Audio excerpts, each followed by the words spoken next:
Assalamualaikum warahmatullahi wabarakatuh. Halo anak-anak, bagaimana kabarnya? Ibu harap anak-anak sehat selalu ya, sehingga anak-anak bisa memahami dan menerima tentang materi yang akan Ibu sampaikan pada kali ini.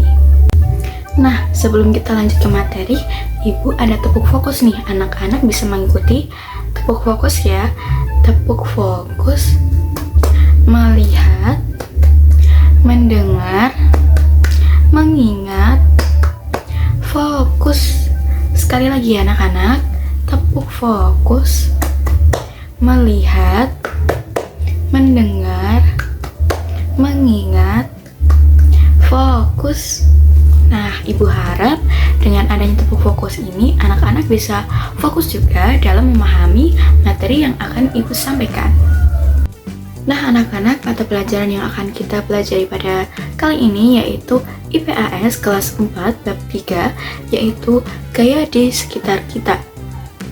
Adapun tujuan pembelajaran yang Ibu harapkan yang pertama yaitu mengidentifikasikan ragam gaya yang terlibat dalam aktivitas sehari-hari, dan yang kedua yaitu memanfaatkan gaya tersebut untuk membantu manusia mengatasi tantangan dalam kehidupan sehari-hari.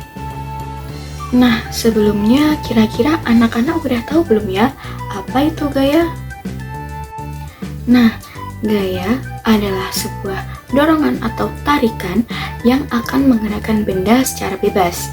Jadi, jika kita menarik atau mendorong sebuah benda sehingga benda tersebut dapat bergerak, berarti kita telah memberikan sebuah gaya terhadap benda tersebut sehingga benda tersebut dapat bergerak. Adapun pengaruh gaya terhadap benda, yang pertama yaitu gaya dapat membuat benda diam menjadi bergerak. Contohnya, pada animasi video tersebut ada seorang laki-laki yang mendorong meja, di mana meja tersebut awalnya terdiam dan mendapatkan gaya yaitu didorong sehingga meja tersebut dapat bergerak. Selanjutnya yang kedua yaitu gaya mengubah arah gerak benda. Nah, dalam video animasi tersebut terlihat dua orang siswa sekolah dasar itu sedang melakukan olahraga bola voli, di mana dalam melempar bola voli itu terdapat gaya yang menyebabkan gaya tersebut dapat mengubah arah gerak benda. Kemudian yang ketiga yaitu gaya dapat mengubah bentuk benda. Seperti pada video animasi tersebut, terlihat sebuah botol apabila diremas itu bentuknya dapat berubah. Hal tersebut dikarenakan karena adanya gaya. Selanjutnya yaitu ada jenis-jenis gaya. Yang pertama yaitu gaya otot.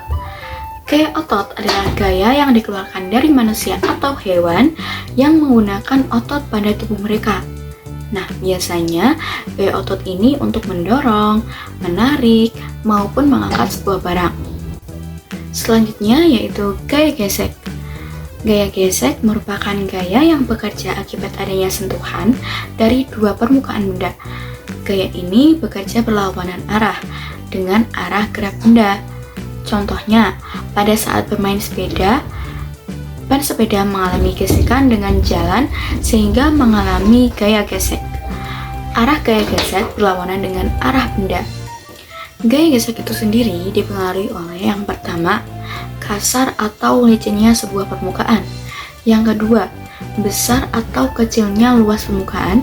Dan yang ketiga, berat atau ringannya suatu benda, di mana benda yang lebih berat akan memperbesar gaya gesek walaupun bentuk dan ukurannya luas. Selanjutnya yaitu gaya magnet. Magnet adalah benda yang bisa menarik benda yang terbuat dari besi, nikel, dan kobalt. Gaya magnet adalah sebuah gaya tarik atau gaya tolak yang dihasilkan oleh daya tarik magnet. Adapun gaya gravitasi. Sebelumnya, pernahkah anak-anak bertanya atau berpikir mengapa benda dapat terjatuh? Nah, hal ini dikarenakan adanya sebuah gaya yang tidak dapat terlihat, yang disebut dengan gaya gravitasi. Nah, pusat gravitasi itu ada pada inti bumi, yaitu bagian terdalam dari bumi. Adapun faktor yang memengaruhi gerak benda saat jatuh adalah yang pertama, hambatan udara yang menghambat gerakan benda. Yang kedua, yaitu luas permukaan benda. Semakin luas bentuk permukaan, maka akan lebih besar pula hambatan udara saat jatuh. Nah, yang terakhir yaitu gaya pegas. Gaya pegas ada pada benda elastis. Benda elastis akan memanjang jika diberi gaya tarik. Jika dilepaskan, maka benda ini akan memberi sebuah dorongan. Benda elastis adalah benda yang lentur. Benda ini dapat mempertahankan bentuknya dan kembali menjadi bentuk semula. Gaya pegas dipakai pada benda-benda seperti timbangan, busur panah, alat pelontar, jok sepeda, trampolin, dan lain sebagainya. Nah, itu tadi materi yang Ibu paparkan. Kemudian Ibu akan memberikan beberapa soal dan anak-anak bisa mencari jawabannya baik di buku ataupun di internet. Silakan anak-anak kerjakan soalnya dengan baik dan tepat.